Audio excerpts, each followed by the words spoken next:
And we're back. Welcome back to another amazing episode of Paper Route. Another amazing day. Ashley Nicole Moss, Corey Holmes. We have Steven Jackson that's going to be tapping in live, our basketball contributor. But before we get started, I want to call out my buddy, my friend, Ashley Nicole Moss. What? Do you know who you are, Ashley? Fly, you're amazing, beautiful, talented, smart. I mean, how much time do you have? See, I love that you know who you are and your words of affirmation, but you're missing one. You're a waiter. I'm a waiter? You know what a waiter is? Like a waiter? Like a... You wait to talk trash. You wait to talk trash. You wait to the best moment, the easiest moment to talk trash. The whole game. Suns, Nuggets. We had an intense exchange yesterday on the show. Mm-hmm. Right? Talking about the bench and who can win, who can't win. We made a little bet. Mm-hmm. Amazing game. Beautiful game. Mm-hmm. You wait till the clock hit 0 to start tweeting? I didn't start. Oh, you mean put the video out? Video. Well, I mean, why would I put that out beforehand? That doesn't make any sense. And also, that was not my idea. That was our social genius, JP, said put it out. It'll go viral. And it sure did go viral. We're at over 1 million impressions. What? Which one? Yeah. The one of you saying you don't need depth. We are at over 1 million impressions on Twitter and climbing. So shout out to JP. You're a waiter. No, you put certain videos out when they would make the most sense, and it makes the most sense after the Nuggets go up 2-0. But I was also atting you as well. You did, but I wasn't. Do you get, no, this is a serious thing. I just want to know if this is just me. Do you get like DM notifications to your phone anymore, or do you actually have to go to like your DMs to like see new messages? I have not gotten a DM notification like on my screen, like my lock screen, like when my phone is closed up, in like over a year, and I don't know how to fix it. So if anybody knows in the chat, please let me know. Why would you want notifications of your DMs? Because like sometimes you get DMs that are important, or you're like, you know, you're doing things or whatever. Text and me. Like, text me. Sometimes you don't have someone's number. Okay. You know what I mean? Like I used to get DM notifications like so-and-so sent you a DM, and I would be like, okay, I'll get to it, or I won't get to it. I have not gotten one of those in a year. I don't know how that works, but whatever. Before we jump into the show and I pass it to you, Corey Holmes, Corey in the cut, little housekeeping. We hit 1 million subscribers. We did. We hit 1 million subscribers, and I just want to say thank you to everyone. First with the team. Might get a little emotional here, but you know, we've been through a lot. We've been fighting our ass off over the last 3 years to really create a platform, build a platform, and there's been a lot of changes. There will continue to be changes, but the team has embraced everything. So Manderville, the Nagins of the world, Bonnie, Bianca, Andrew, even some of the people that's come and gone. Brandon Johnson, editor for us for a very long time. B Jeezy. Who else? Corey in the cut. Yes, sir. Corey, you, social producer, super producer, like Corey doing everything. Who else am I missing, Woo? JP. Yeah. BB. The whole team, man. BB. How about this? BB had a baby. Okay? She did. She had a baby one day, and 5 days later, she's on a Zoom call. I'm like, BB, what the hell are you doing? What are you doing? Why are you? Women are amazing. I know. I don't know how I feel about that. I want BB to get rest, though. You know, who else do we have to? Who else do we have to thank? All the freelance photographers, videographers. Keon. Yeah, Keon's killing. I saw him. He's in, I think, New York right now for the Met with Right. Stephon You Diggs. gotta shout out BC. Wow, big dog. BC on the board. Another thing, housekeeping. BC, one of our technical producers that's helping on the switchers, whatever they call that. He has a lot to say. I just want Manderville to put another camera in our control room so we can actually capture them and add them to the show. He has a lot to say. We debated an like the entire... Office, like when they do you ever watch The Office? Yeah. Yeah. Let's do that. BC, great job. And then also all the followers, everyone who's been with us from day one, thank you. The people that's just now joining, thank you. You know, I'm just excited about where the platform's at, where we're headed. You know, when you're a startup and you're building something from scratch, you know, there's going to be a lot of changes. I'm excited about what we're doing on the go. I'm excited about Paper Route. I look at Paper Route as a live rehearsal. we have so many different elements, so many different contributors, some cool contributors, and so many different things we want to do with Paper Route. We were able to take Paper Route on the road and get Angel Reese. That was super dope. Ashley Very was cool. on your first private plane. Yes, that was almost didn't make that. Yeah, what you almost on? No, not the being late part. Although I am notoriously always like 10 minutes late. The flight back, we had some people that were a little nervous on that thing. Keon, Wu, Manderville. Me and Brandon are having a full-blown conversation on this private jet. Mind you, it wasn't the biggest. It wasn't like, when you watch like Succession and it's one of those big boys. It was a Citation. It was a small one. And Brandon and I are having a full-blown conversation. The alarm starts going off for whatever reason. The alarm. And we're having a convo, and everyone on the plane looks like they just saw a ghost. And Brandon and I finally like stop our conversation and look around the plane, and we're like, what the hell is wrong with everybody? Like, what's going on? Right. Manderville's like, get me off this plane. I'm not trying to die with y'all. Wu looks like he, Your mom saw is using her breath techniques. My mom's doing her breathing techniques. Nagine's in the corner praying. Keon's like, all of a sudden an aviation expert and is like, oh no, the flap is down. We're good. It was chaotic. Oh, that's what it was. It was like, is the flap supposed to be up or down? Yeah, and then Keon is like directing them. I'm like, Keon, do you have your pilot license? Like last time I checked, you don't know how to fly a plane. I'm gonna need you to sit this one out. Yeah, that was funny. So anyways, big thank you guys for rocking with us. I know you guys asked about this hoodie, the sweatshirt that I've been rocking for the past 6 months or 3 months. Sorry, I don't know why I said 6 months. Can't count. But it's now available on our website. Go to houseofathlete.com. We need to do a giveaway as well. Yeah. Nagin, make sure we put together a giveaway. I feel like when you hit 1 million subscribers, you need to give away some shit. Let's just give away some shit. I think we need to do that. A lot to talk about. We have Steven Jackson joining us, our basketball contributor. Big basketball talk. We talked about this a lot earlier, that this was probably going to be one of the greatest postseasons that we've ever seen. Ashley and I, Jack, we had some strong words and an intense conversation yesterday regarding the Suns and the Nuggets. I can't wait to get your thoughts there. 76ers, James Harden. Can he keep this up? A lot to talk about there. And then there's some games we want to preview, but I'm going to pass it to you, Corey, in the cut with 1 foot up to get us into the show. Hey, that was actually a bar. I actually like that one. Yeah, I do it sometimes. So, yeah, of course, we're going to talk basketball. Even a little later, we're going to talk D-Hop and the latest update with him, and also the Packers. They extended Jordan Love. But no, we got to start with basketball, and we're going to start with the game last night, right? So Denver, they went up 2-0 on the Phoenix Suns, right? But it was the help of Joker's big game. He had 39 points last night, added 16 rebounds, 5 assists. The Nuggets won 97-87. I got to ask, and Stack, I'll start with you, right? Are the Phoenix Suns done after dropping game 2? I wouldn't just say done. I mean, I've been in situations where we've been counted out and we didn't have a team like the Suns have. So I wouldn't say done. But I can't answer a question without saying what up to everybody. B, Ash, what's up, everybody? I ain't talked to you in a minute. I seen you, Ashley. Yeah, I saw you, Zach. How are you? Glad you got all back. right. Okay. Everybody good. All right. I can hold on before you go. I can hear it in your voice, bro. You little jet lag. You've been on the jet.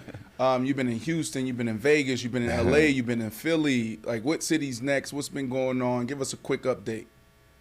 Oh, man. First I can say Allah is great. I'm thankful to have motion, you know what I'm saying, and to be busy, you know what I mean, and to have people that want to work with me and give me the opportunity. So I'm just blessed, bro. But next is L.A. for all the smoke. I have a viral event this weekend for Cinco de Mayo in St. Louis.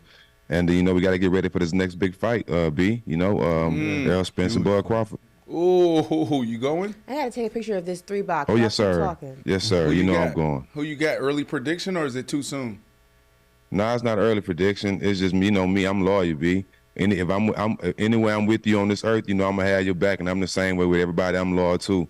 So Errol Spencer's a Texas boy, so I'm gonna stay down. Not disrespecting Bud at all. He's a GOAT as well. But I'm just, I just rock with who I rock with. It's gonna be a good one. I got another bag for that. Before you answer the question and get into basketball, all the smoke. You talked about all the smoke. Can you give us any type of inside information on upcoming guests? Who are you most excited about? Yeah, give us something. Yeah, well, I'm excited. We got a good chance of getting Antoine Fuqua on our show coming up, so we're excited about having him on the show. Wow. What's your first question? Just his mind frame when it goes into directing movies, and I know, and ask him, do he do any psychedelics when he get ready to do his movies? All right, I love it. I didn't got into shrooms, so. Oh, you did? Yeah. Oh man, would you ever do microdose though? Microdose. Would you ever do ayahuasca? Absolutely not. Why? He's absolutely not. I'm not trying to go that far off. I'm cool. I thought weed and ayahuasca was the same thing. Nah, hell nah, not even close. Oh, man. All right, man, let's get into some basketball. All right, back to the question though.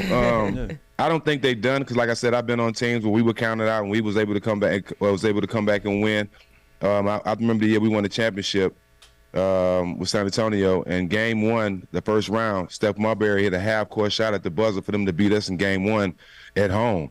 You know, and that was devastating because we had the best team in the league, and we had Tim Duncan and David Robinson, so it was kind of devastating. But we were able to win that series.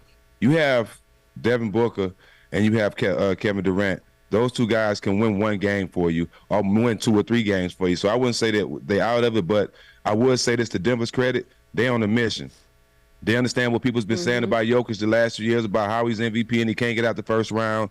But we got to remember Murray's been hurt the last 2 years, so they have something to prove. And I think they've been hearing the noise the last couple of years, and they're ready to shut everybody up. And this is a great way to start the series against the Suns. Yeah, I agree. I mean, listen, I think that you can never count out a team that has Devin Booker and Kevin Durant. I don't think it's going to be a sweep.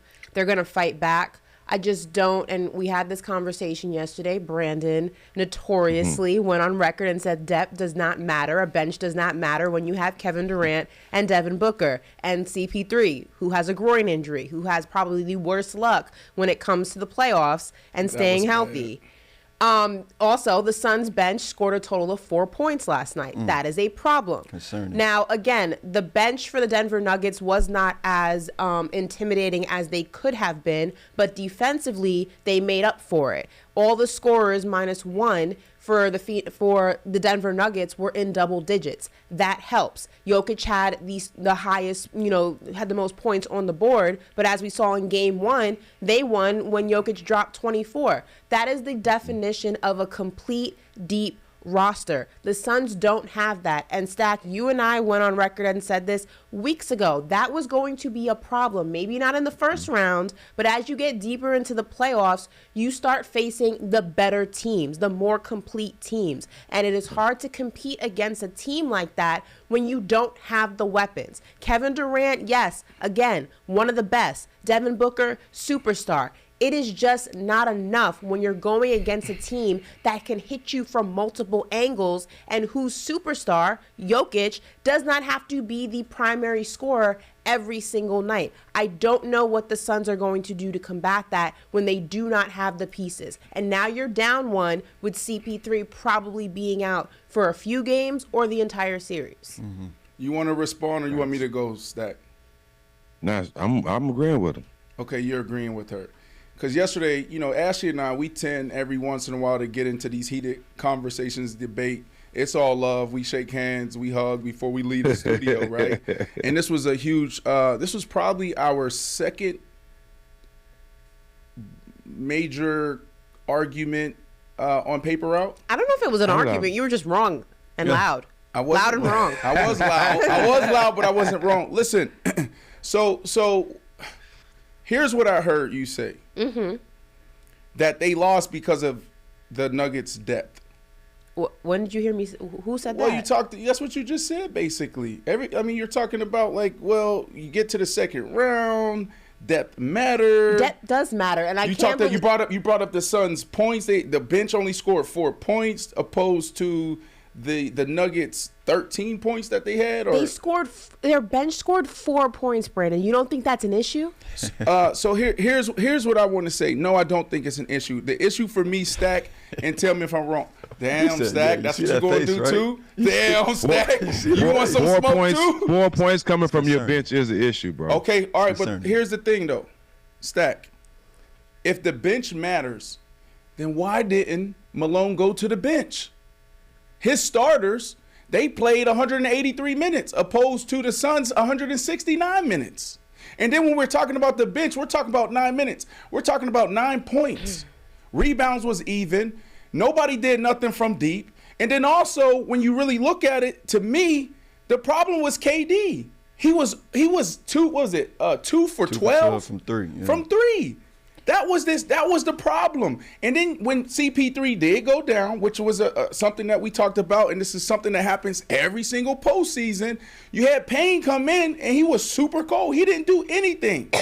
But when I look at this, that's what it came down. Both teams played amazing defense. Both teams. It was an awesome game. Joker took over in the second half. That fourth quarter was legendary. But at the end of the day, if the Suns actually play better from deep, they have a chance to not only win the next game, but to win this series. But the difference in this series is the Suns from 3. And the Suns, if you look at it statistically, and there's an amazing article on the Ringer breaking down where their shot selection comes from and how they play ball, but it's all mid-range. Even yesterday, if you watch the game, KD and Devin Booker put on a clinic, Ashley, when it came from the mid-range, but they got nothing from deep. So if they want to win this game, they're going to have to figure out the 3. If they do that, they'll be all right. Because that's one of the things y'all talked about yesterday, too, was the defense. The Nuggets are elite defenders. Man, please, man. Devin Booker. You cannot win a series, one without a bench and solely relying on the 3 ball. That is what the saying, you live by the 3, you die by the 3. That ball is not going to always fall. How do you attack mid-range? How do you get points in the paint? What happens when your top scorers cannot go ahead and drop those double-digit games because they're being double-teamed by the defense? How do you combat when you take your Devin Booker or your Kevin Durant out of the equation, whether it's because of scheme or whether it's because they had a bad game? You cannot rely on 2 people and them having these ridiculous 3-point games to win a 7-game series. That is not how it's done, and that is why Phoenix is hitting a wall. They do not have a way to combat their superstars not being able to do superstar things. And that is not a knock to Kevin Durant and Devin Booker. Incredible players. I will continue to say that. But when you're going against a team that does not rely on Jokic to drop 40 to win because you have Jamal Murray, you have Michael Murray Porter. Was 0 for 9 from deep last night. He had 10 points. But that is what the definition of depth is. He had a bad game, and what happened? Jokic picked up the slack. Down the stretch, you had Aaron Gordon with big shots. You had KCP with big shots. That is the definition of depth. You don't need to rely on one singular person to win. The Suns don't have that. If Devin Booker and Kevin Durant don't have big games, if they're not scoring 35 apiece, I hear you. All I'm saying, lose. Stack, and I'll throw it to you here. The numbers show that Malone didn't go to the bench. That's what the numbers show. Because they weren't scoring. So don't talk to me about depth. And here's my question for you, Stack. The numbers, that's what the numbers say. I don't want to be. But he relied on them defensively. They weren't scoring, but they were the defensive threat. That is, the bench doesn't always have to put up points. Okay, I hear you. Let me ask Stack this question. Stack, big moment. It's playoff time, postseason. So the numbers to me show that Malone didn't go to the bench at all. He only played 8 guys. Everybody else was coach's decision, did not play. The Suns, on the other hand, they played 11 guys, right? Now, I hear what Ashley's saying and talking about they contributed on the defensive side. But when you look at the starting 5, the Suns starting 5 to the Nuggets starting 5, the Nuggets said, you know what? This is a big game. This is a big moment for us. I'm riding with my guys. That's what they showed. So when you talk about depth, to me, it wasn't about the depth. It was more so about their starting 5 and the biggest moment in the fourth quarter played better than the Suns. I think they went on 27-11. That's what it was. So my question for you, Stack, is this. When y'all get in these moments as NBA players, are the coaches or the players, are y'all looking at each other saying, yo, the dogs need to step up and get the job done. I don't give a damn about everybody else. You break this down for me. Please help me out here because I'm struggling. No, well, one thing is when playoffs start, the rosters go from 9 to 6 or 7, right?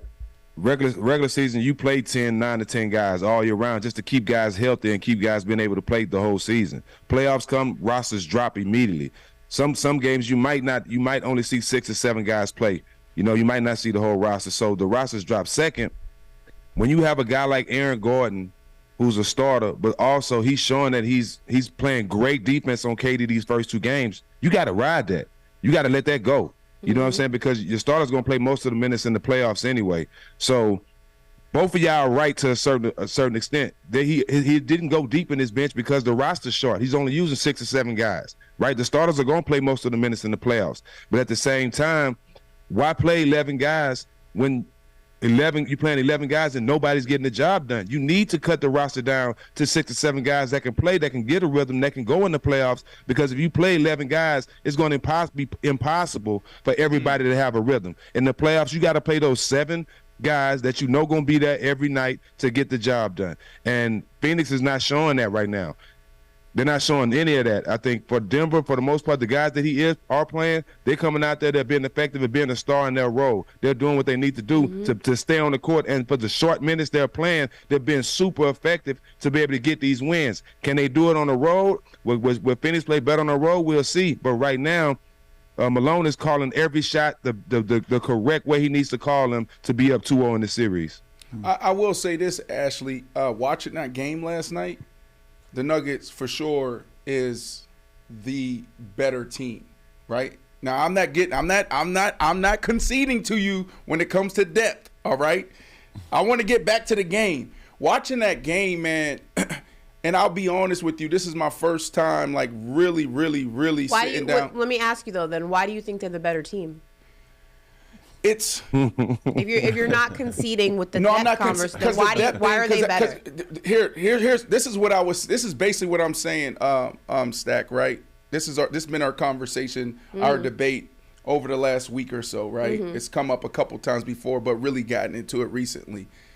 My thing is when you have Kevin Durant and you have Devin Booker and you have an Ayton, and we talked about CP3, but obviously went down last night. But when you have 4 guys like that, I don't give a damn about depth. You go get it done, right? By any means necessary. Just like you said.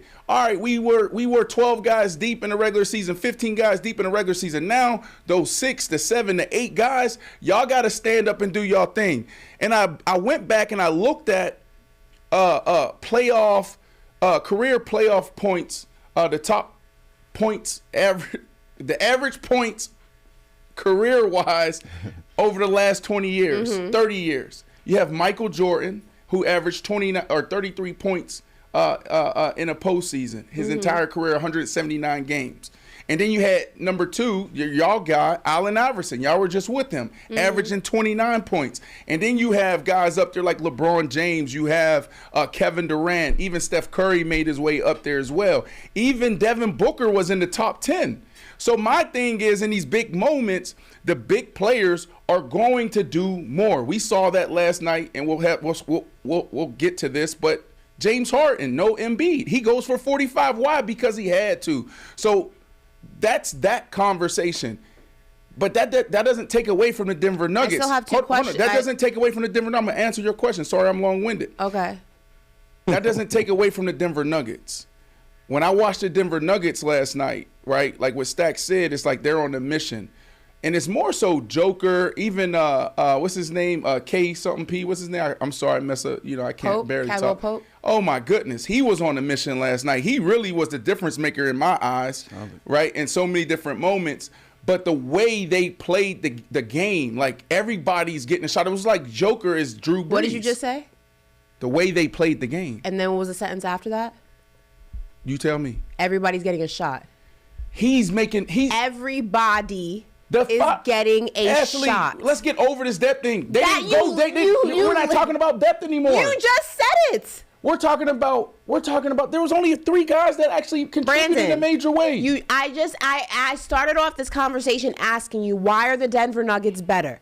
And you said a bunch of things, and you got to the point because of everybody was offensively, defensively, everybody being in the same position. That's the definition of what? That's the definition of a deep team. That is continuity basketball. That is a team. I'm not talking. You literally are. You just said, I asked you, why are the Denver Nuggets the better team? You're not. We're not going to do that. We're not talking. That has nothing to do with depth. It has everything to do with Joker playing Joker basketball. and taking guys like even Murray. Like Murray, we had this debate. You know what? I'm gonna get back to this. I'm gonna get back to this. You're not even hearing what you're saying. I asked you why the Denver Nuggets were a better team. And you went on playoff percentage. Because they're a better team. No. And then you said because everybody was getting a shot. Offensively and defensively, everybody was contributing. That is the definition of a deep team. No, it's not the definition of a deep team. No, it's not the definition of a deep team. How is that not the definition of a deep team? How? It's about the coach Malone putting people in position. He's one of the better coaches in the NBA. Okay, he makes adjustments. Okay, and then it's also about their offense, their defense, their schemes, their adjustments. That's what I mean by team. That has nothing to do with depth. That's nothing to do with depth. KD and Devin Booker, them two guys. If KD actually hits a couple of those threes, they win the game. They win the game with all that other stuff being said. So, I also have another question for you. Who do you think? Ask Stack. This is our basketball contributor. No, because he's there. He comes on once a week. You keep saying his name, so I'm just curious. Okay. Who do you think? I'm in the hot seat today. Stack, you ain't helping me out at No. all. Because you know what the commercial say? No, my brother, you got to buy your own. My question. This is my last question for you, and then I'll let it go. Okay, I'll let it go because you keep bringing up his name. Okay. Who do you think Deandre Ayton is? Who do I think he is? Do you think he's a guy? He's a guy. Who do you think he's a guy? The same thing that Shaquille O'Neal, Charles Barkley, and Kenny said last night. He should be averaging 20 and 12. He should be averaging 20 and 12. Have you watched him play? He should be averaging 20 and 12. But have you watched him actually play this season? Yes. He should He should be averaging 20 and 12. I answered the question. Can we move on now?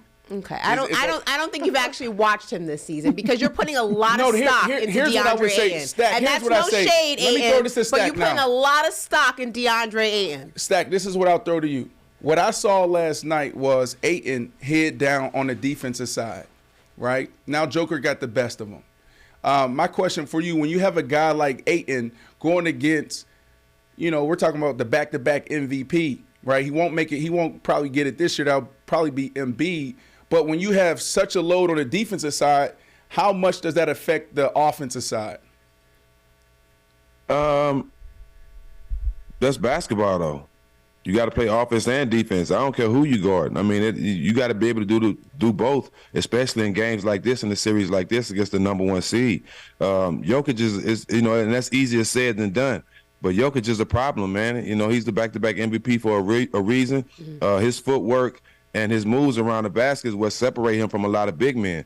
I haven't seen a big man that's able to move and feet like that since DeMarcus Cousins.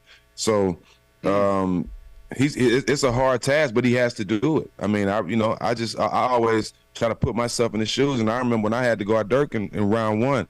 Dirk was the MVP.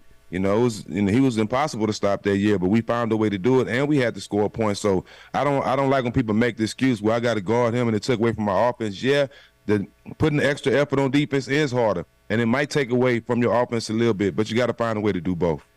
Yeah.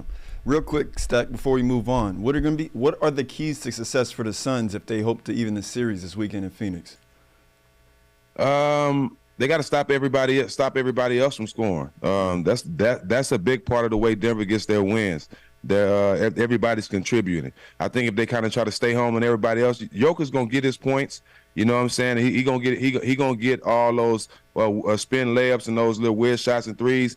But those double team behind the back passes for layups and all that, they can cut that little stuff off. Especially being at home, they got a better chance to win the game. But they got to keep all those other guys, especially those bench guys, and Murray's points down, and just try to let Jokic do the job and try to make everybody else just keep them limited to like 2 or 3 points.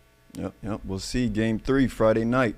All right, moving on to what was a big game in the Eastern Conference last night, right? So James Harden and the 76ers got it done over the Celtics in Boston, right? 119-115. But, we got to look at this video of James Harden pulling up to TD Garden real quick. You like that, Brandon? Oh my goodness! I love that. Yeah. Can we rate James Harden's fit last night before he dropped 45 on the Celtics? Look at that. He looks like the Cookie Monster. Hey, you know what they say, man? It's not what you got on, it's who got it on. Mm-hmm. I'm a firm believer. Wear what you want away. Everybody ain't got to agree with it, but as long as you feel good in it, hey, rock it. Right. So here's what I would say about fashion, right? Like, he's making a statement. He will never wear this to Live nightclub. He would never wear this to Booby Trap. Stack, have you ever been to Booby Trap? Do you know what Booby Trap is, or Club 11 in Miami? I have no idea what you're talking about, B. Okay, Magic City, Strokers. now you wore my category. Well, listen, he's never going to wear it there. It's like, that tunnel walk says a lot of things. I give him a 10, right? Because that's the time to try stuff and to go over the top. So I'm going to go a 10. But I wouldn't wear that anywhere outside of going to a football game, a basketball game, or some type of red carpet. Sheesh. What do you think? What'd you give him? I personally don't like it, but like Stack said, I don't have to like it. I'm not wearing it. You know what I mean? I'll tell you what. It's not personally my thing, right. But again, I didn't have to wear it. So if he likes it, I love it. There you go. Yeah. And Corey, I'm gonna throw it to you. I know you want to get into basketball talk, but I just want to give you a nice little alley oop real quick. You see what I just did there, alley oop. At least you got that one right. James Harden, depleted Philadelphia team, right? Yeah. 9-point underdog. They went into this game a 9-point underdog. No depth at all, but they found a way to win. So what's the question? They did. So the question, and we can start with you, Stack. Are you concerned for the Celtics after dropping game one without Joel Embiid in the lineup? Yeah, that was a big win for Philadelphia. Even I stand corrected. I didn't think James was a 40-point player that he used to be in Houston, and he can do that in the playoffs in the big stage without Embiid. Considering the player he's been all year, he's toned his shots down to be a 20 and 10 guy. He led the league in assists. So I didn't think he could be that player again, but he proved me wrong. He proved me wrong, so I stand corrected. He went out there and had a big playoff game, 40-plus, in Boston to win a big series without his best player. So Boston is in trouble because you give him Embiid more time to get healthy, because when he comes on the court, he's going to be the best player. He's going to be unstoppable on that court. So with James getting rolling like this, getting 40-point games, possibly have another big game against Boston, whether they win it or not, he's playing like the old James. He get that feeling going, and Embiid come in healthy. That's a big problem for Boston. Oh yeah. No, we definitely saw Harden turn back the clock last night. Yeah. Ashley, what are your thoughts? Yeah, I mean, listen, it definitely was surprising. I thought Boston was going to go ahead and not easily, but somewhat easily go ahead and secure that win. They were cooking on all cylinders. It's not like they didn't have a good game. James Harden just had a vintage performance. I will say, playing devil's advocate, though, we have seen performances in small spurts like this from James Harden where you think, oh, he's turned back the clock. James Harden of Houston is back. Regular season Houston, James Harden is back. And he's not able to do it consistently, which ultimately, proves to be a reason why he never advances past a certain point. So for me, I need to see it again to really believe it. It doesn't necessarily have to be a breakout of 40 points, but I need to see a consistent James Harden performance night in and night out, especially when you don't know when Embiid's going to be back, if he's back at all. So I think that it was great to see because he's still capable. I don't think I agree with Stack. A lot of us didn't think he was still capable of that. So I think it was great to see that he's still capable. Yeah. I just need to see it consistently in some regard. Yeah. There's a few things that jumped out to me watching this game. Has nothing to do with basketball.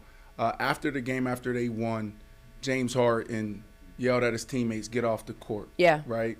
And then also during the game on the bench, you saw P.J. Tucker, and there's a clip going viral of P.J. Tucker asking one of his teammates, "What the F are you thinking or doing?" Something, right?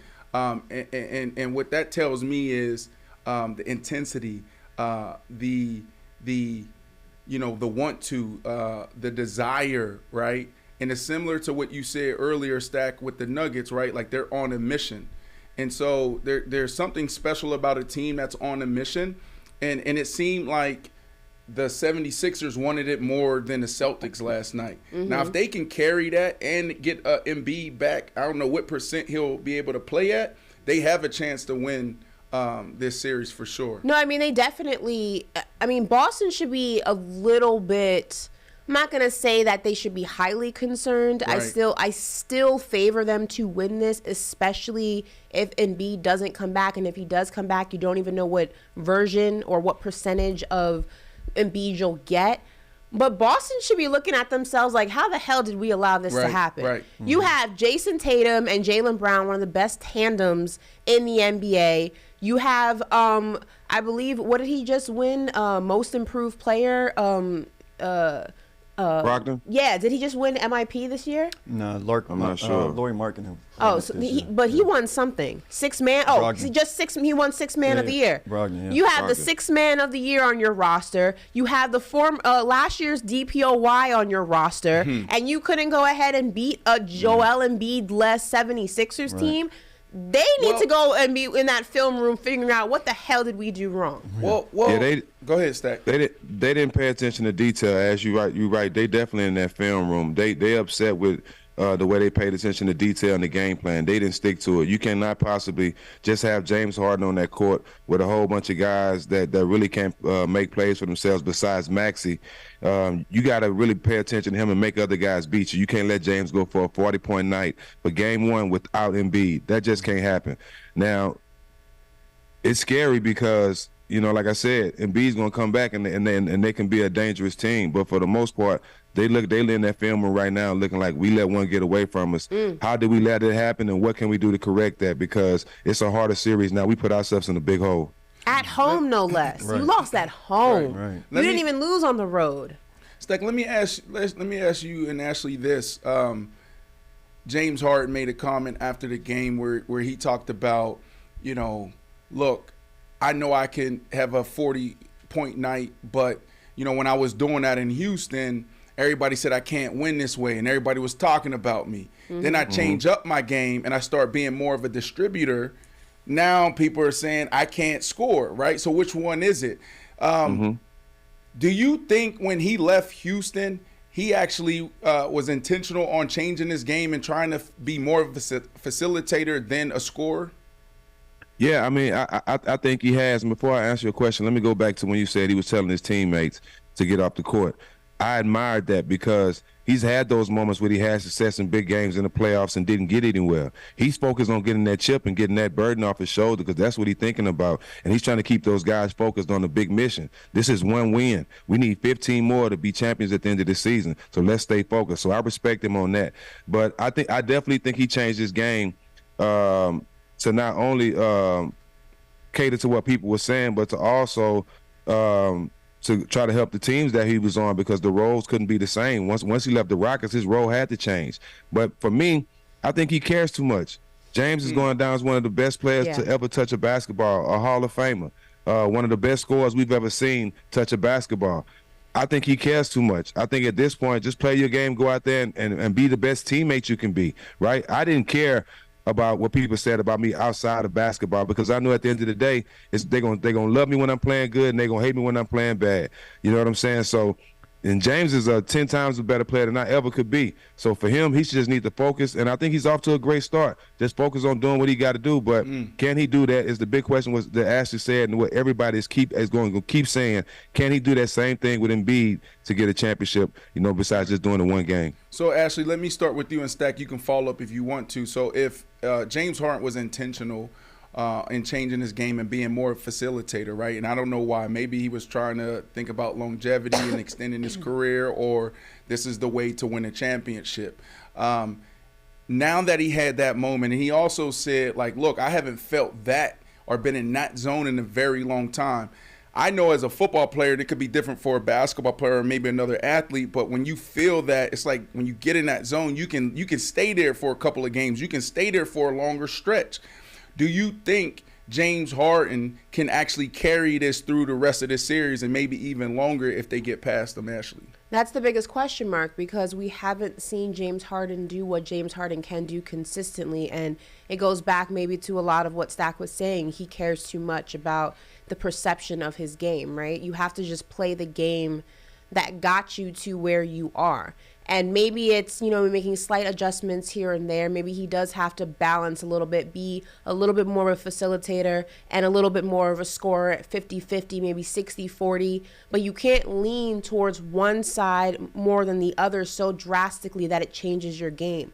The 76ers need him to be a scorer, especially with Joel Embiid coming back. He's not going to be 100%. He needs the help. And in order to get that help, James Harden has to be the one to step up to the plate. Yes, you have Maxey. Yes, you have other pieces here and there, but they're not James Harden. So he needs to do what James Harden can do, but he needs to do it consistently. And that's the biggest question mark, is can we get what we saw or even a fraction of what we saw? Again, when Embiid comes back, he may not be able to go for 40. Maybe he'll give you a 30-point game. Maybe it'll be a 25-point game, but he's out there, swishing and dishing and assisting and doing things like that.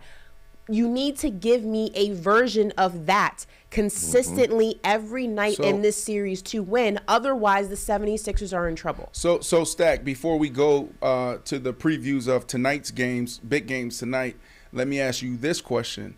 As a player, someone who's been in this position before several times, I see you ain't see Stack. You saw what he did, and nobody even said anything. Stack, can you put up your hand? Can you show your hand real quick? I saw it. You didn't see the light flex? I saw it when he first got on. I peeped. Stack, hold on, put it up real quick. I peeped. I peeped. That boy got two of them things, boy. I peeped. Oh, my goodness. That's a whole nother question. So let me ask you this question first. Have you ever seen a guy in James Harden's situation where it's like, he's towards the end, he's a Hall of Famer, he can still contribute to play at a high level, but he's not in his prime? Have you ever seen a guy get into the postseason, get in the zone, and carry it, until they were finished, right? And the reason why I'm asking that question, because I want to know if James Harden could potentially keep this pace up. Yeah, I've definitely seen guys do it. I've seen Kobe do it. I seen a lot of guys do it past their prime. We watching the best longevity play ever in LeBron. He doing it past his prime. So James Harden can definitely do it because he just showed us. But the question is consistently, and then that's gonna always be the biggest question. We know he did it in Houston. We know he did it for a long stretch, but he didn't do it with a player like Embiid. He's never had a player like Embiid. He's played with a lot of All-Stars, but it's not like Embiid. So it's really on him, man, to go out there and see if he can do it. But at this age, we have seen it done before, and I don't think James is no different. He can go out there and do it as well. All right, let me do this, Corey, before we start previewing these games tonight. Ashley and Stack, y'all got to do this. So who wins this series? Who y'all putting y'all money in? Make a bet right now. Give me the bet. Give me the bet. I'm still leaning towards Boston because of what they have. But they gotta stop. Ashley. They have to stop playing down to their competition. My money's on Boston, though. Ashley, I know you're like me. It's Boston. You don't bet a lot. You don't bet. I'm not betting. I'm not betting. Well, I'm trying to get Ashley to bet, Stack. All right, you got $100. All that other stuff. This is not the time to give me your deep analysis of basketball. I just said my money's on Boston, but they need to stop playing down to the competition. They did it with Atlanta. They got to stop doing it. My money's on Boston, though. Stack, you look like a guy who at times, you like a card guy. You might play a little boo-ray. You might play a little blackjack. What's your game? Do you play a little dice? What's your game? Do you gamble at all? What do you do? I don't gamble at all. See? It's you. You're the only degenerate here. Okay. All right. Well, if you did. I'm going with Boston. I'm going with Boston. I think they a team that makes better adjustments. They got more experience. Just like the Warriors, people counted the Warriors out when they lost to Sacramento, but the most experienced team won that series. I think Boston is in the same position. They're the more experienced team. Yeah, I still think if Embiid comes back that they're figured out. They have a deep enough roster. They have two guys that can wrestle with Embiid the whole game, and they're a smart enough defensively minded team to pull this series out. So even though they lost the first game, I'm still going Boston. Okay. We shall see. We shall see. All right, like Brandon alluded to, we're going to preview tonight's games. First game of the night, Heat versus Knicks, Game 2. Heat took Game 1. Knicks looking to even up the score in Game 2. Stack, what were some of your biggest takeaways from Game 1, though? What are you going to be looking at heading into this Game 2? Well, the Knicks didn't have Randall. I mean, that was big for them. They're all-star. They didn't have them, so I don't know if he'll be back for game 2. But Jimmy Butler was the big difference, of course. The best player on the court. He dictated the pace of the game. He got players' shots. Just him being on that team and coming out there with the effort he plays with is contagious to everybody else on the team. And as you also seen the already NBA champ Kyle Lowry step up, and a lot of his experience showed on the road to New York game 1. So they have the more experienced team. They got 2 guys that's been there, that's tested. So that's what I seen. I just seen the more experienced guys, the more hungrier guys, the more about the team that had the highest basketball IQ in the playoffs shine in Madison Square Garden game 1, and I think that's going to happen game 2 again. I think Jimmy's going to have a bigger game, and the supporting cast is going to be more relaxed this time, not as nervous, and have a better game. And they're going to leave going back to Miami 2-0. I hope not. I really hope not. I think that the Knicks will make better adjustments. Now, excuse me. I am concerned, though. There was a report that Jalen Brunson and Julius Randle might not be available for game 2. If that is the case, the Knicks lose this game. Now, if that's the case and Jimmy Butler doesn't play, the Knicks can still win this game. So there's a lot riding on this situation. Jimmy Butler, they say, is going to be a game-time decision. You won't really know until close to tip-off. You know him, no, Ash. He's probably going to play. Now, if he does play, now Julius Randle is still a big question mark. Jalen Brunson, I'm talking to you. Look at me, okay? I know you got a sore ankle. Everybody got a sore something. It's the playoffs. I need you out there, all right? If Jimmy's out there, I need you out there, all right? Everyone got a sore something. My back hurts, my neck hurt, my ear hurt, my foot hurts, my toe hurts, my finger hurt. Go out there and play. You got 3-4 games before you got to play again in Miami. I need you out there. Ashley, let's fast forward. Let's fast forward 5 years from now. Yes. Okay. 5 years from now, you're married. Uh-huh. You have a 5 baby. years from now, how old am I, 35? Yeah, 35. Yeah. you don't see yourself married at 35? That's a little soon. All right, 36. Come on, Ash, you can do it. Ashley, you can do it. Hey, Ashley say she out here living. Let her live. I love it. All right, 36, you're married, Ashley. Boom, you pop out a baby 9 months later. Okay? It's a boy. It's a boy. Look, the way you just talked to Buddy, I'm like, damn, like I can picture you at your son's basketball game. Can you give me how you're going to be if your son goes down on the court or the football field? I am going to be the insane basketball mom. I'm telling you right now. Like, I'm going to be the mom who's arguing with the ref, asking if he's blind. Did you not see what we see? Like, it's going to be like, I'm going to be like Stack was when he was coaching the game at the Iverson Classic. Oh, man, I was on one. I wish we had that clip. Stack, why you talk to them boys like that in the locker room, bro? Hey, but you know what, B? It was real tough. It resonated. We went in halftime down 20. Ask Ash. They did. They came out halftime swinging and fought back, and we got the game to 2 points. You know, but it was an exciting game. I just try to teach those kids from what I know, what got me to the next level, and it resonated to a lot of those kids because a lot of those kids are from the areas we from. I love that. That was great, bro. I love what you said to them too. Was like, what I'm telling you, they not going to tell you. When y'all get to college, they going to just look for the next person, put you on the bench, or get you out of there, right? So I love, bro. You have bro. People listen. You have everybody's ear, man. I'm proud of you, bro. I love you, man. And we don't say that enough. Give each other their flowers, man. Like, you've been able to stay real and authentic, stay true to yourself, and still had the respect. And people in the streets to the people in the boardrooms, bro. Everybody love you, man. So, big ups to you, bro, for real. And I love y'all. Appreciate it, B. Yep. I think we have one more game to preview before we let Stack go and add some more shoes to his. Is that a closet or is that like what is that? Do you call that a closet or is that just? It's Flight Club. Yeah. What is that? Is that a shoe store? What is this? It's a room that I had to use to put shoes because I don't have too many rooms for shoes. Have you ever thought about? What it is. Have you ever thought about starting your own consignment store? Is it a consignment store, resale store? Why would he do that? Shoe store. No. Fat Joe has one. A lot of guys do it. Joe Hayden has one. I think Fat Joe has an actual store. That's what I'm saying. Yeah, up NYC. Yeah. Can you see yourself getting into that business? No, I can't. Why? I like my shoes. I'm like, I do big giveaways. Where I give away probably like 3,000 shoes every couple of years. So, but for the most part, I love my shoes, bro, because I like to look nice and I like to have options. Ooh, well, listen. First off, you don't have to give away your own shoes, but I Stack, you should do it. I think you should open up your own store. You don't have to put your personal collection there, but I think everybody would support your store. I think you should look into it, and it's organic. Okay. You love shoes. You talked about a giveaway. We hit 1 million subscribers this past week. I'll give away past shoes. Thank you. That's what I was going to ask. Yes. Who was the 1 millionth subscriber? Well, can we find that out? Let's do this, Stack. Let's do this.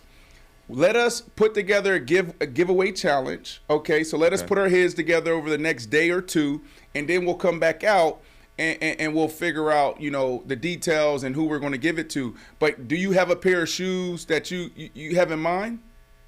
Yeah, I do. I'm gonna grab one right now. Ooh, what do you think, Ash? It's definitely Jordans, obviously. I'm gonna go ones, maybe. He's probably gonna give some ones away. Yo, how about we give these away? Ooh, what's those? Yo, they brand new. He ain't even worn. No lace, nothing. They haven't even laced up yet. Yo, we're gonna give these away. Nice. Wow. You know what? I'm gonna add something to that giveaway too. I'm gonna figure it out. I appreciate you. You want to add one of your Rolexes to it? No, I can't do that. Oh. No, I don't do that. You know how I started my Rolex collection? Every time I made a Pro Bowl, I would use the money that they would give us for the Pro Bowl to buy a watch. Smart. Nice. So that's Smart. what I did. So I ended up, you know how many I ended up with? 7. Very good. But you're one off. Nice. It's 6. Oh. 6. Okay. Dang. You think highly of me outside of talking about basketball and the bench. It is. That's my dog. It's true. Hey, anything else? Hey, I know how to get under Ashley's skin. Before we move on to this last preview and let you go, Stack, are you on my side or Ashley's side when it comes to this whole bench conversation? Be for real, Brandon. No, I mean, bro, it was clear as day that I was with Ashley. I mean, clear as day. But what about the numbers, though, Stack? Like, Jesus. They're starting 5. They played 183 minutes, and then you had the Suns. It won't be like when that's called riding the wave. They was playing well right now. 2 or 3 guys you add them, but the guys that's playing, you got to keep them in there, keep it going. But I guarantee you, when it comes all said and done, those bench players gonna have a big difference in the series. Gonna make a big difference in the series. Okay. Yeah. All right. Can you do this for me, Ashley? Can you stop looking at me crazy when we're having these debates? Corey, what's that next game we're previewing? Well, actually, I cannot do that, sir. Guys, Sorry. we actually got some breaking news, right? So before we actually preview the next game, according to Shams, Grizzlies are not looking to bring back guard Dillon Brooks under any circumstances. Is that a surprise to you? Under any circumstances. Is that breaking news?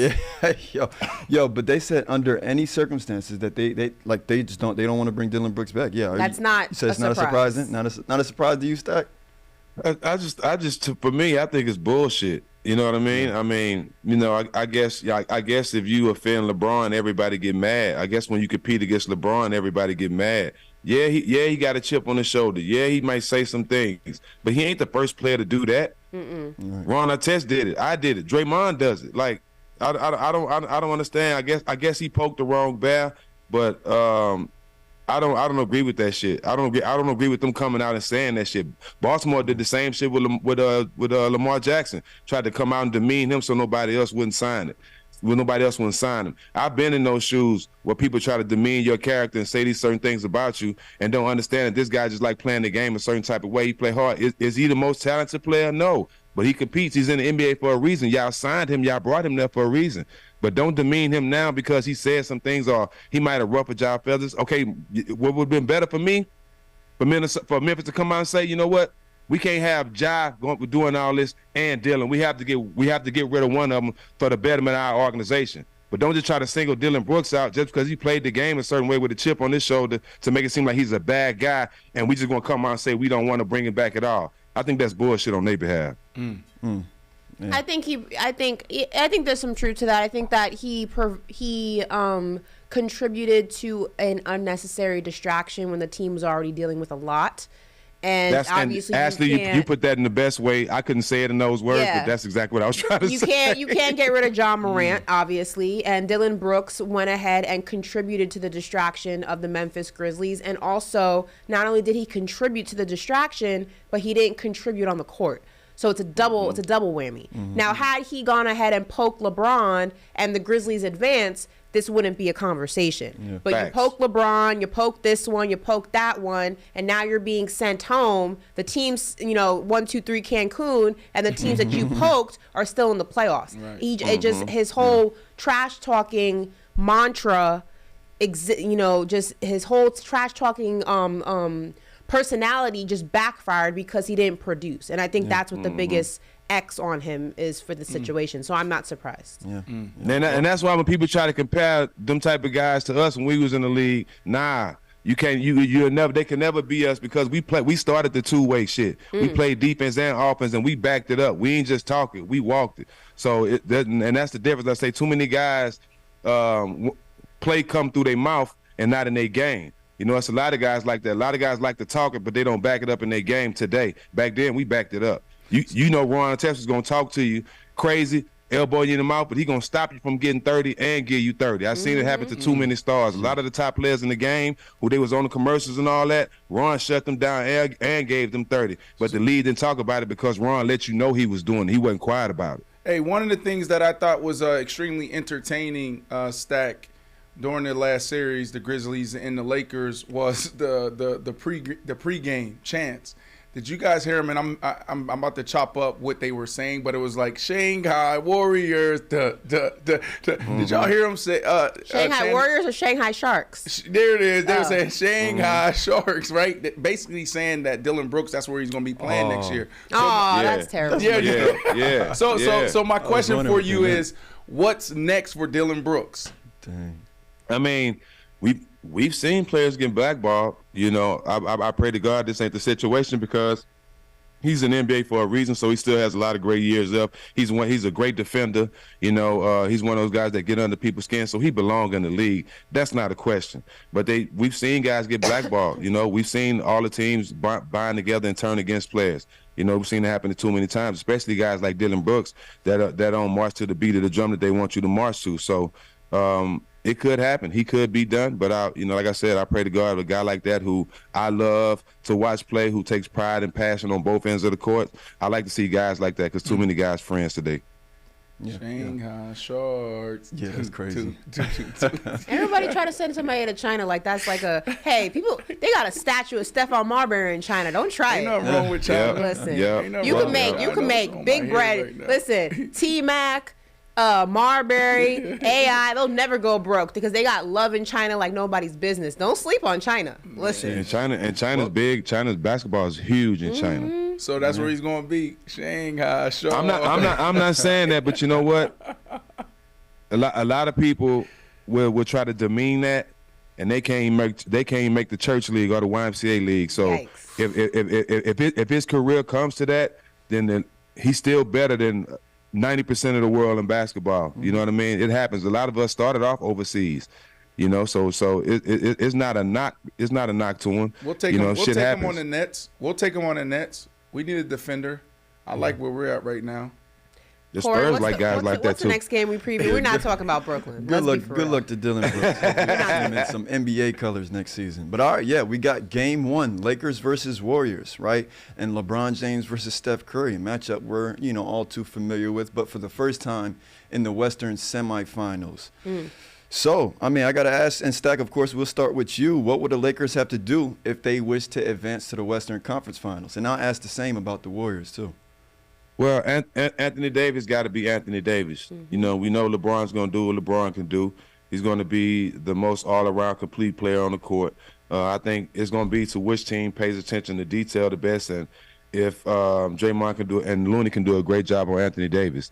For the most part, Golden State has to basically keep LeBron going left and try to continue to make him finish left and make plays going left. If you let LeBron go right, he's going to dominate the game, and you ain't going to have a chance to win because he's probably the best passer we've seen ever in basketball at that size. His IQ is through the charts, and you have to really stick to your game plan. and you can rattle AD, you know, you can rattle that D and be physical him, but you got to just make LeBron go left the whole game and try to take him off his game and make him do things different. For the Lakers, I think it's going to be their supporting cast. We know LeBron is not the best defender. He's good at blocking shots. AD's great at blocking shots too, but I think the supporting cast with chasing Steph and Clay around, with being able to limit Jordan Poole from having big games, the supporting cast is going to have to be really on point defensively to win this series for the Lakers. But it's both teams are coming off good series. You know, the Warriors come off of a high game 7 with Steph coming off 50 points. Braun them had a tough series with all that talking and up and down going against Memphis. So both teams are feeling good. It's going to be a great series. They both have a championship experience on this team. Obviously, championship experience with both coaches as well. So it's going to be a great series. And I think, I said Golden State in 5 to win the whole thing. I think Golden State will win this series in probably 6. Wow. Wow. Yeah. Ashley, No, I thoughts? agree. My money's on Golden State. I think Jordan Poole's going to have to show up. He was missing in action in that Sacramento series, which is completely unacceptable, especially fresh off of an extension. You can't have that kind of performance when we need you the most. I think that Klay Thompson's going to have a better showing also. He was a little up and down in Sacramento. I think the Splash Brothers will be alive and well. I do agree with Stack. Listen, Anthony Davis has to be consistent, and that's been the biggest strike against him this season, because I say it all the time. When Anthony Davis is on, he is on. He is unstoppable. But when he is off, you feel it, and that team feels it drastically. If he is not on his game, and he is not on his game consistently in this series, the Lakers are going to have a problem. They need him, and they need him in every single way possible. He can't mail it in. He can't give me 40 one night. He can't give me 30 one night and then just give me like 10. It's not going to work. The Warriors have championship DNA. They know how to flip that switch when it means the most. They have Looney on the boards, who looked like the second coming of Dennis Rodman. Was unbelievable. You have Wiggins, who may not have the latitude that he once had, but he's still, somebody that you have to look out for. They have so many players on that team that you have to guard, that you have to worry about, because any one of them can go off at any given time. That Anthony Davis cannot be the thing that brings this Lakers team down. Right. They will not survive it. Listen, what I'll add to this conversation is the Lakers have to play their best basketball to get it done. And this is what I was trying to say earlier when we were talking about the Nuggets. So, Ashley, please don't bring up this depth thing, okay, again, where I'm about to go.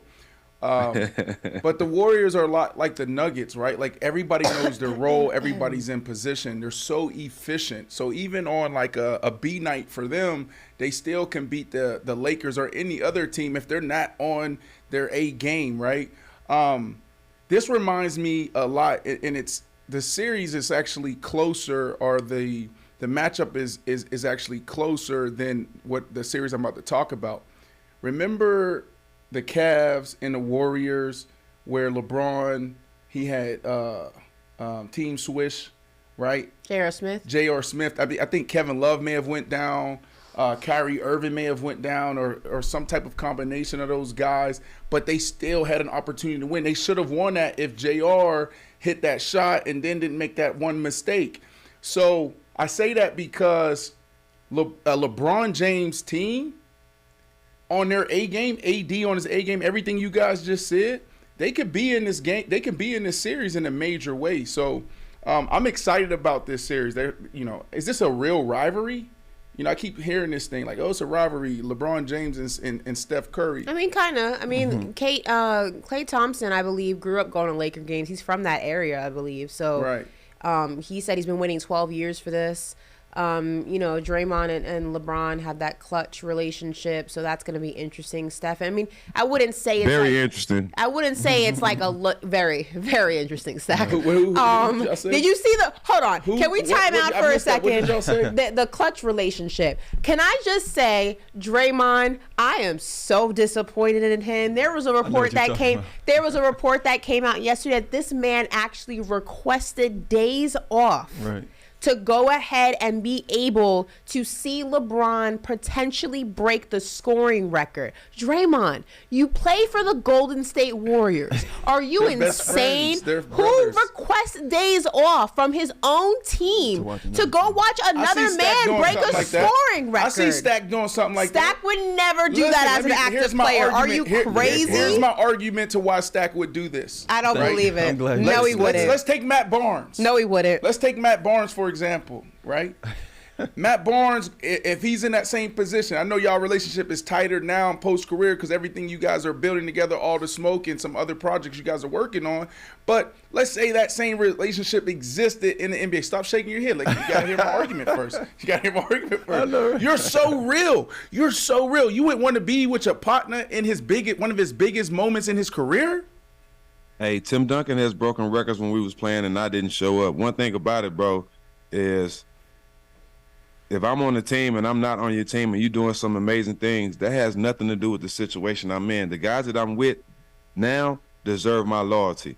Now, the only reason why I didn't really ride Draymond is because Draymond is a leader in doing some things that I wish I could have done when I was playing. For example, he wasn't just going to the game as a fan. He was going to work with TNT. Right, and that's something he's been building, his whole career, to work with TNT and work with TNT after. So I get that side of it, to be able to leave your team and to work on TNT on that game. I think that was a good look for him for his media side of things. But so as a teammate, no, that's not a good look as a teammate. And Steve Kerr, being the Hall of Fame coach, the multiple champion he did the right thing by not allowing him to do that, because he knew what that would have did and what that would have said to his team at a time where they were fighting to get in the playoffs.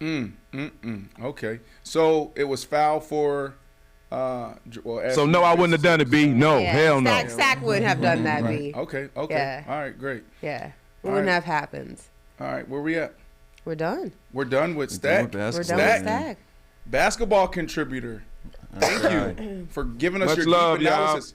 And also thank you for agreeing with me, for always having my back, bro. There we go. That's going to go towards our giveaway right there, whatever those are called. I'm not a sneakerhead. I don't know the name of them. They seem expensive. Thanks, they brother. Sitting there for a minute. Now, all love, man. Y'all be having a good day. Appreciate Peace. you, Stack. All right, love. All right, boss. I love Stack. Yeah, he's good, great. I love. He always has my back. No, he doesn't. You know what? What? Say it with your chest, or don't say it at all. That's what I thought. That's what I thought. No, what's that saying you always have? Which one? What is it? Say it with your chest, or don't. Oh, talk to me nice. Don't talk to me twice. That's a good one.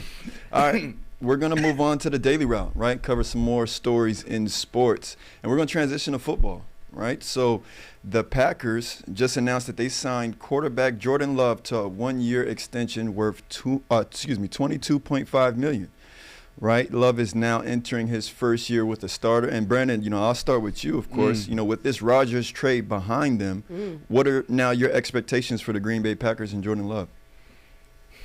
I'm going to start with Brian Gutekunst. I said this before the draft. Brian Gutekunst, you're on the clock. This ain't on Jordan Love. You made this decision. You put this kid in this position. You should have never done that. How the hell do you go out there and one of the first things you do on the job, on the clock, is try to go find Aaron Rodgers' replacement? Now, Ashley, I know you think, oh, well, they did it with Brett Favre. No. I said I did not agree on the timing. Okay. I do agree on the ideology that eventually you have to start preparing for the future. Right. I 100% think the timing was premature. This is a terrible position for the Green Bay Packers. And this is all Brian Gutekunst's fault, right? Because you should have never done that. So now you have 1 year to see if this kid can get it done. And if you look at his stats, right, like what do we have to pull from? We have nothing, right? So he's going to go out there. You don't have Devontae Adams anymore. I think they drafted a wide receiver in the second round. I don't know. I always tell you guys, I'm not a college football analyst, and I do not follow college football like this. Maybe he can come in and contribute right away.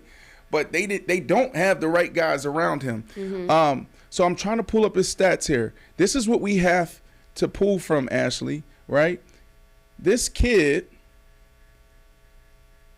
50 completions, 83 attempts. He's 60% completion percentage. His completion percentage is 60%.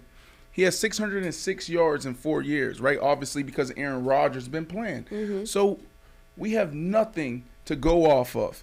And then also he's 1-3 as a starter. Well, not as a starter, as a contributor, because he came in and relieved Aaron Rodgers a time or two. This is a terrible position for Green Bay. This is a terrible position for Jordan Love.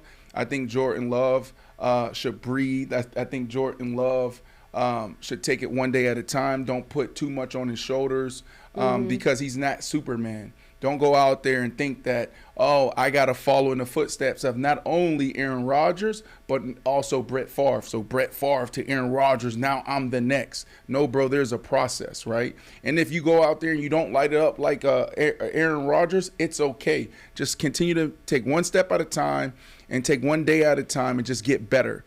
And know that it's not all on you. You need a team. You need offensive line. You need your coach, your offensive coordinator to call the right plays. And you need playmakers.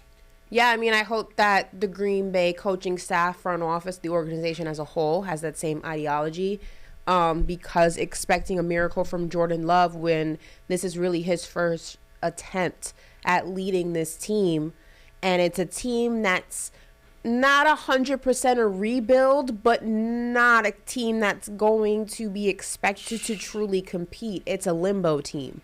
Limbo team, I like that. It's something they have to be realistic with their expectations with this quarterback.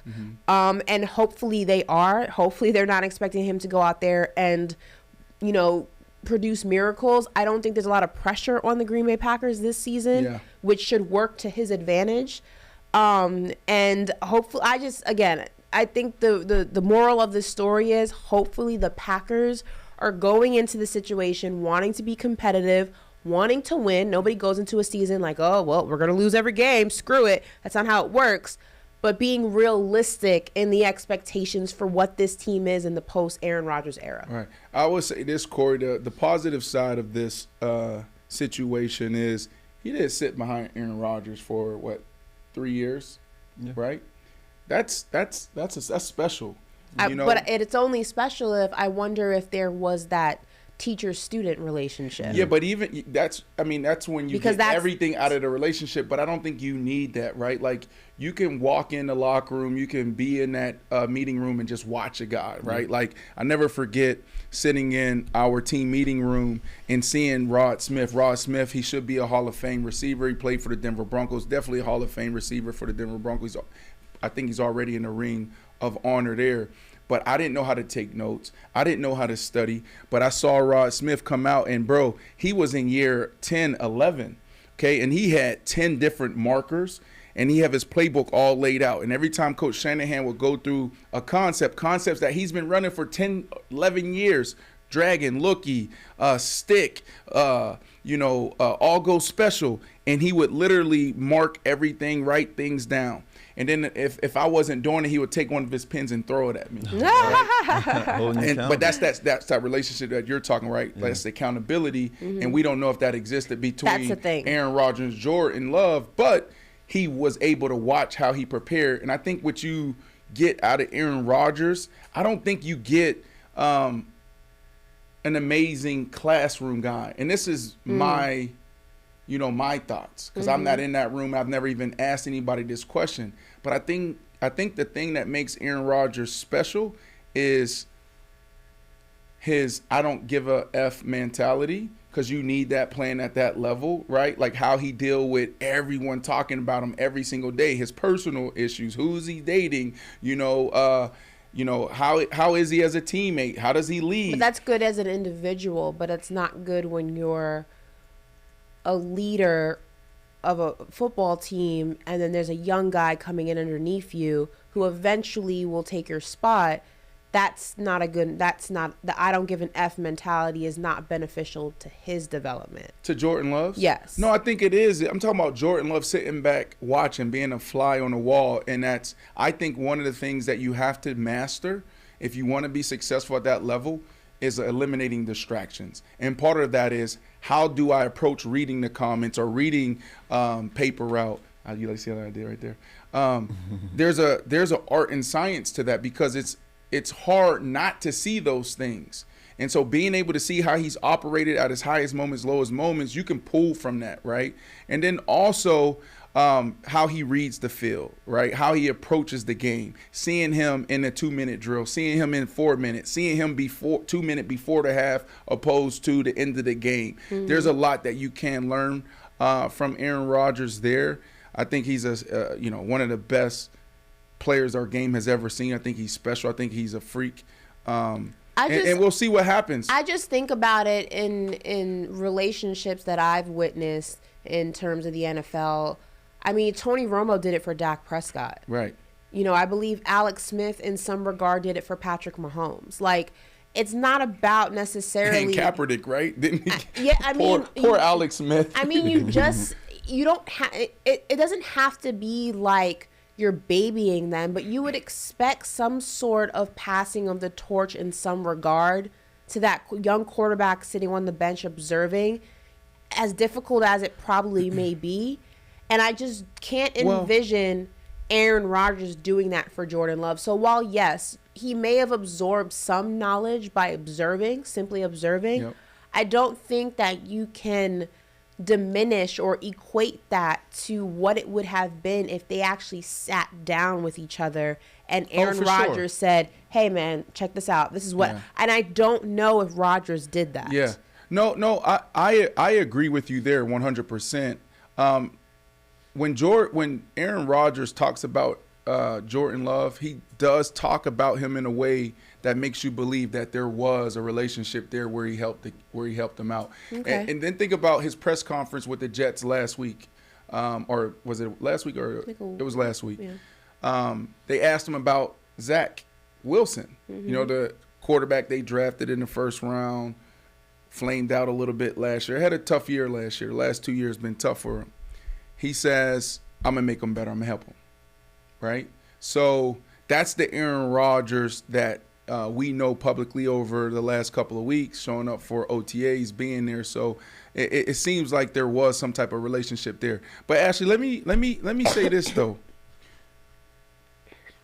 You are right. That is the fraternity. And guys are frowned upon when you come when there's a young kid coming in the locker room. The rule is, the unwritten rule, the unspoken rule is help them out, right? Because it's bigger than just this team. You could be teammates today, and tomorrow guys could be traded, and you could be competing against each other, right? But think about this, though. The guy they just drafted is here to take your position, take food off of your table, right? Could potentially end your career earnings. I'm not really mad at some of the guys not giving all the information. I think the problem I always had was when guys give the wrong information. I had a guy named Circus Kirkus as a wide receiver. He used to his guy. Is that his real name? I was like, that gotta be. Yeah, like look, listen, like you don't need to sit down and show me everything, but you don't gotta be a jerk. You don't gotta, give me the wrong information. There are stories out there where guys give the wrong information. But I'm not mad at a guy. I'm not mad at a guy competing. And saying, you know what, you got to earn it, right? So I'm not mad at guys because that's taking food off the table. I mean, yes and no, but I think that when I look at that, it's a little bit different when we're talking about an almost 40-year-old quarterback and a 20-year-old kid. Right. There's a drastic age difference there, and you have to, at that point in your game, know that your time is coming to an end. I'm not talking about two quarterbacks who are close in age and, he's there's a quarterback competition going on. At that point in the game, that your time is coming to an end. But what if it's not personal, when Tony Romo and Dak Prescott, difference in age, but also Tony knew his career was coming to an end. So I have one or two options. I can go ahead and be the asshole and be bitter and be like, it's not my problem, let him learn. Or he can say, look, my chapter is closing, but I can go ahead and help you so that you can go ahead and lead this franchise in the way that I did. And I don't think that's an issue. I agree with what you're saying. If it's a competition because you both are here in your career, that I understand. Yeah. But when it's here and here, I'm sorry, I can't understand not helping a 20-year-old kid when you're a 40-year-old quarterback. And that's usually what you see, right? You see the guys that are solidified as the superstars or as the number one. Those are the guys that usually help out. But when you get further down the depth chart, you know, even the second string, third string, those guys are competing. I mean, it's every single day. But the locker room is special. You know, I would say 90% of the time, 90% of the guys are doing everything they can to help each other out, right? Even the guys that are competing farther down the depth chart is pretty cool. Seeing those guys sit at the table in the cafeteria, going through the playbook, helping each other out, staying after practice, you know, walking through certain plays or concepts, or you know, practice on certain tricks. So it is a special place.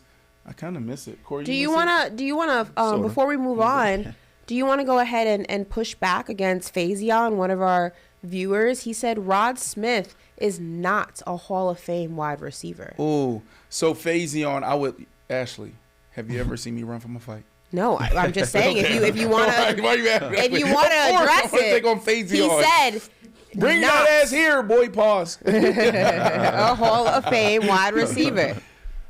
I do, and I love fighting. But I can't right now because I don't have my laptop, my iPad, excuse me. I just invested in this beautiful iPad. I left it on the plane 2 weeks ago. No. I left it. I still got to turn off stuff. They could probably see everything in my phone. Luckily, I'm a model citizen, a great Samaritan. Nothing is in here. No, but I can't because I would love to pull up the numbers, right? Like, you're talking about a guy for 12 years played at an extremely high level, and he wasn't flashy. He was the ultimate pro. He's a true pro, and numbers don't lie. Like, all you got to do is look at the numbers. It's a special thing when you see a guy that can go out there year in and year out and put up 80-plus catches a year. That's hard, right? 1,000 yards a year, you know, 7 to 10 touchdowns a year. That's what makes Rod Smith special. He will get in. Fazion, is it Fazion or Fazion? It looks like Fazion. Fazion, he will get in, but it will probably take time. The wide receiver position is one of those positions that's backed up. When it comes to guys getting in. You got guys like Reggie Wayne still waiting. You got guys like Andre Johnson still waiting. You got guys like B. Marshall still waiting. No, I'm you not just even became eligible. I'm not even eligible. Yes, no, you are. Eligible. I thought you just did. You definitely just became. Next year, I'm eligible. I think they said, with that little post said, next year, here are the guys that are eligible for first ballot. I'm not a first ballot. I'm not a first ballot guy. Now, if I'd have won a Super Bowl. Pretty humble of you to say that. No, you don't I'm think not. you're first ballot? No. It's pretty humble of you to say You know that. what? You know what? This is what I believe. If I get into the Hall of Fame, you know, I'll probably be around like 60-something. 60-something. 60-something. 60-something. I'll be old up there. I'm still going to look fly, though. I'm going to look fly. You know what, Ashley? And I'm totally getting off topic here. We were talking about, can we talk about, I don't know, put your personal business out there. Who? I don't know what that is. Yeah, I don't care. Okay, cool. We live, right? I might do, like, y'all gonna laugh at me. I've been hearing people talk about Botox, so this is how I'm gonna look fly when I'm 67. Men don't need Hall of Fame. Botox. Why? I mean, unless you're The Rock, but like. I might be The Rock. Because I keep hearing y'all talk about, like, I don't believe in none of that stuff, to be honest. Like, unless you have a baby, then I feel like, you know, women should. Mommy makeover? Yeah, a little mommy makeover, because sometimes things don't come back together, especially in the core area, right? So I do believe in that, but I don't believe in no BBLs. Is that what it's called? You don't believe in BBL? Hell no. You believe in the BBL? I mean, does it look like I believe in the BBL? No, I don't believe in no BBL. I don't have any work done here. You don't believe in boob jobs? BBLs? I believe in. I that's one thing I believe. So how do you not believe in BBLs but you believe in boob jobs? It's kind of the same, just opposite ends like, of the body. The butt, like, I think, like, maybe it's been around longer, but, like, I guess when it first came out, like, I don't even know what a BBL is, but I just know those Brazilian injections. butt lift. Yeah, but I don't know what that is. It's like, basically taking fat and putting it into your butt. Yeah, exactly. So have you seen some of these botched BBLs and injections? And have you seen bueno. No, I don't want that. And also, have you ever felt it? No. Okay, because there's a couple of times when I was young, I was But like wait. a little Strokers nightclub. But what if or we're not talking like bad BBLs? Then are you still like anti BBL? It gotta feel natural. I'm a natural guy. Okay, Everything, so you're not anti BBL. You're anti botch BBL. botch, and it gotta feel. If you're anti, you don't care natural. whether it's a It can't feel like this. Here, catch this. It can't feel like that. I know, but what I'm saying is if you're anti-botch BBL, I feel you, but that doesn't mean you're anti-BBL. You just want it to be natural, but that doesn't mean you're anti-BBL. What about lips? Can you do like fake lips? Yeah. I don't have fake lips. No, I'm saying, do you believe? Natural. I don't believe, girl. I mean, listen, I think that women should do what they feel that they need to do to feel comfortable. I think that if you're going to make decisions to go ahead and get surgery, it shouldn't be because you're trying to, lock down a man or a specific type of man. And I feel like a lot of women do that. They feel like if I'm a little curvier, I can bag an athlete, or if I have this, I can. I don't think that. I think if it's something that you yourself want to do and only for you, it's 100% in your right. I personally haven't had a BBL, breast augmentation, my lips done, anything like that. But that's not to say down the line one day I won't change my mind. I just haven't crossed that bridge. So I'm good right here. I'm slim, but I'm mighty. I like how you said that. Said that. Now I'm back to football. I don't even know how I got on that topic. All right, moving on, y'all. So, wide receiver DeAndre Hopkins, we got a sort of an update on him yesterday. But on his story, Hopkins addressed the questions of him potentially leaving the Cardinals, and we actually have a video of it. Let's take a look.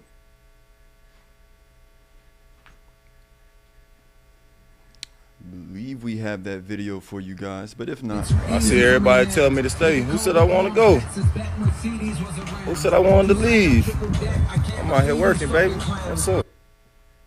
So yeah. As you can see, Hopkins, he's made his way back to Arizona. He's training and whatnot. But despite his, recently expressing his interest in maybe joining the Bills or the Chiefs, does D-Hop stay in Arizona or will he be on the move, Brandon? Listen, I don't know. Right, it's always a media game, Ashley. You know that, guys say they're going to do this and they do the opposite. Lamar Jackson asked for a trade. A month later, he ends up signing the richest deal in the NFL history. One of the things that I found was really interesting with that video is that he is in Arizona, but that was at a private facility and not the Arizona Cardinals facility. How you didn't know that? Because I know. Oh. And so, OTA started, right? Guys are back. Mm-hmm. So. It's May. Yeah. Right? So why isn't he, with the team that is literally 7.7 miles away from where he's training right now? Look at you, little detective. He must know his exact location. Hey. So I don't know what's going to happen. I will say this. The grass isn't always greener on the other side. I hate when it's tough for aging wide receivers or any guy for that matter, but specifically the wide receiver position to move to new places, right? Look at some of the guys that we've seen in the past that's a little bit older. They go to a new system and they really don't contribute. Why? Because the quarterback is like, I'm used to my guys here and their body language that way. And then I got this young receiver over here that I really like. He's a little bit faster, and not understanding that, man, in the biggest moments, you just throw it up to D-Hop and he's going to be D-Hop. So I like D-Hop staying in AZ if he and Kyler sat down and really got on the same page. Because what we do know is one of the last time we saw them, D-Hop and Kyler had a little exchange right before Kyler went down. So the relationship was, I wouldn't call it fractured, but they had some tension. But at this stage in his career, I mean, this is no knock to the Cardinals, but I mean, doesn't he want to go someplace that stands a chance? I mean, the Cardinals are kind of like, you think they do?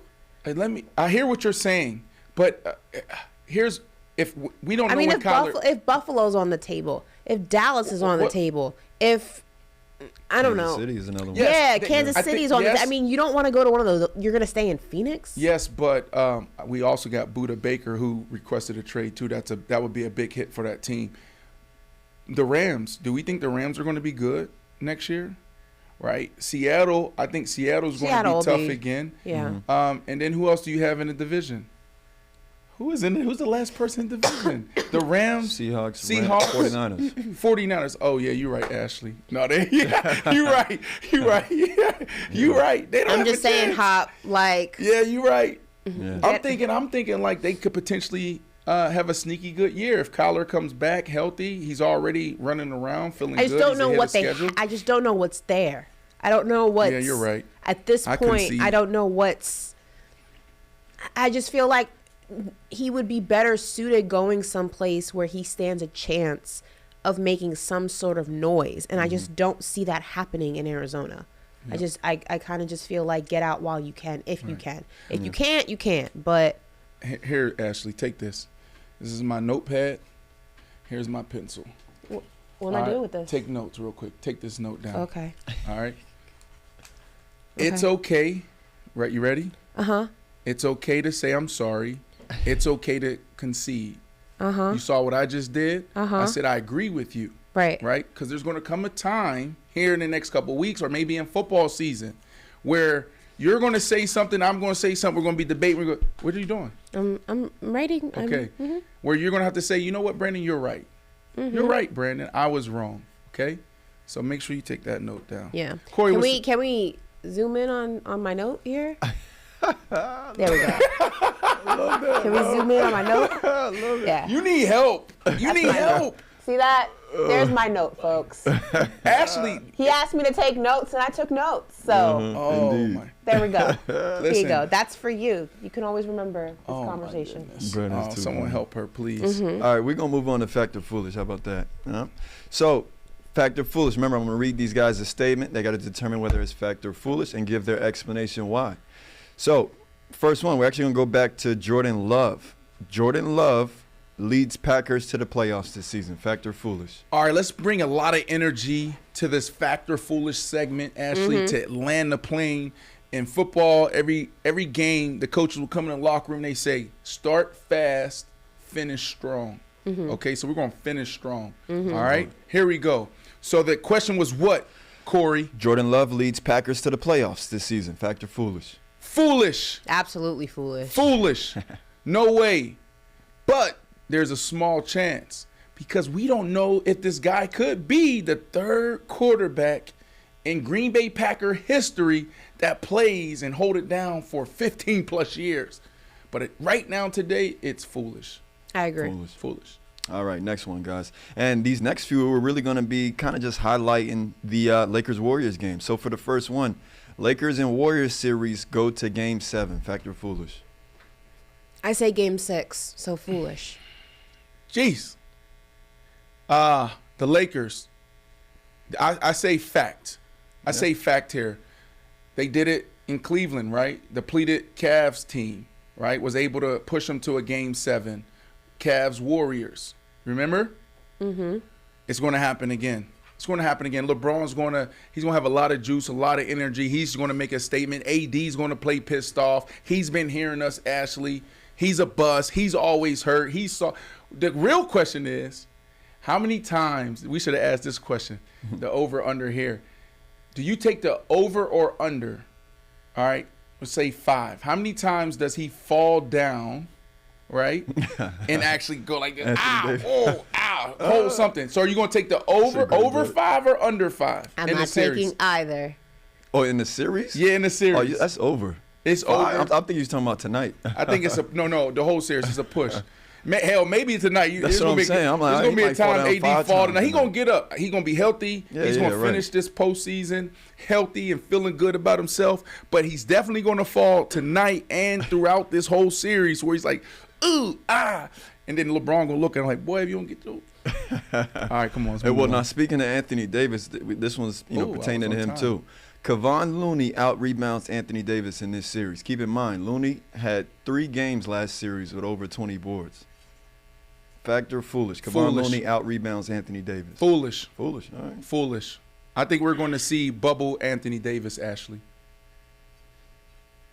I'm leaning towards fact just because Anthony Davis, his inconsistency is just something that I'm worried about. So. Okay. Yeah, no, that's going to be an important matchup in this series for sure. All right, next one. LeBron James outscores Steph Curry in this series. Now, keep in mind, right, in the 22 games that they've played against each other, Okay, LeBron James. Give me the info. LeBron James has averaged 33 points in matchups against Steph Curry. Steph Curry has averaged 25 points in matchups against LeBron James. So who do you guys got outscoring each other? I say foolish. Yeah. Yeah, I say foolish too because you got to go back to those series that we were talking about. Who was on that team? Right. KD, obviously Clay, but you also had like Iggy playing at a high level and Livingston. A lot of those games. So I'm gonna go foolish And here this because is- Steph this- has to go crazy. And not only that, but Steph's in his mode. Yeah, he's in his I mean, zone. he's playing the best basketball probably of his career these past few years. yeah, I'm this is I'm foolish. riding with Steph. yeah, this is foolish.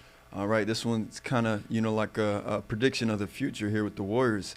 Is this their last run at a championship? Fact. Oh. Oh, Fact. Foolish. Nobody thought they was going to win the last one. I did. Give me where are the receipts? They're on my phone somewhere. I don't have time to sit through it and look through it, but I have the screenshot of the text Really? and the tweet. And there's Wow. also video footage of me saying it. It's back in November. That's tough. Oh, so before they. Mm-hmm. Oh, okay. That's good. Good job. Impressive. Good job. All right. But I Yeah, what were you going with? I'm leaning towards fact only because Draymond's probably going to be gone. Mm-hmm. Jordan Poole will still be there. I feel like the team's going to look different next season in some way, shape, or form.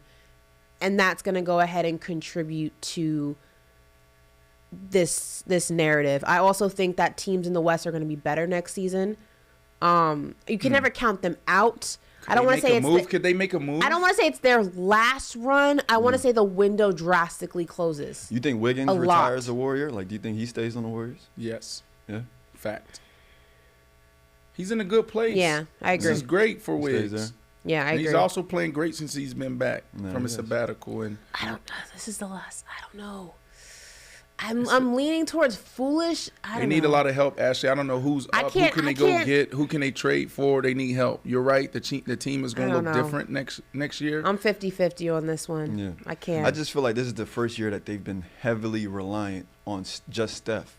And everybody's in the lineup. Talking about Draymond, Jordan Poole, Andrew Wiggins. They're really relying on Steph. That's not a good sign. If 90% of this team can stay together, it's foolish. Yeah. If 50% of this team stays together, I would say it's a fact. Yeah. Okay. Yeah. All right. Well, we shall see. All right, last one, guys. Last one. Uh The oh. Boston Celtics are still the team to beat in the East. Fact or foolish? Fact. What you got, B? It definitely is fact. But Ashley, I heard you and Stack earlier. Man, I've been around dudes in the locker room and in huddles. There's a certain energy around this team that you saw last night. That's something special, right? Like if they can sustain that, man, the Celtics are in trouble. And then once you get out of that, I don't believe that the Heat can sustain. I don't believe in the Knicks. Who else is out there? Who else Right is now, out? it's the Knicks, Sixers. Sixers, Yeah, we got two matchups in the That's East. right. matchups in the Miami. West. Those are the Yeah, four. right. This game will determine everything. This next game determines everything. It does, yeah. Yeah, it's still fact for me. Is that the show? It's a show, man. Can we end this way? What's up? Can we end this way? I'm gonna let you end the show. You got to answer the question, fact or foolish. But before we go, do my little end. Thank you guys so much for joining Paper Route. Another episode. Come back tomorrow, 12 Eastern. We stream live. 1 million subscribers. It's so great. It's awesome. Get in the chat. Give us your comments. Who do you want to see? Who should we bring on the show? Also, I don't know what That's a Ashley's doing over one, here. and that's an M. 1 million. I don't know what Ashley's doing here, but also 1 mil. we need to hear from you guys. We want to know who you want us to sit down with. Tag them, at them, jump in their DM, say jump on Paper Route, jump on I Am Athlete. Last question, and then you can say goodbye to everyone the way you do. Fact or foolish? I won a debate today around depth. Fact or foolish? Bye, y'all. Ciao.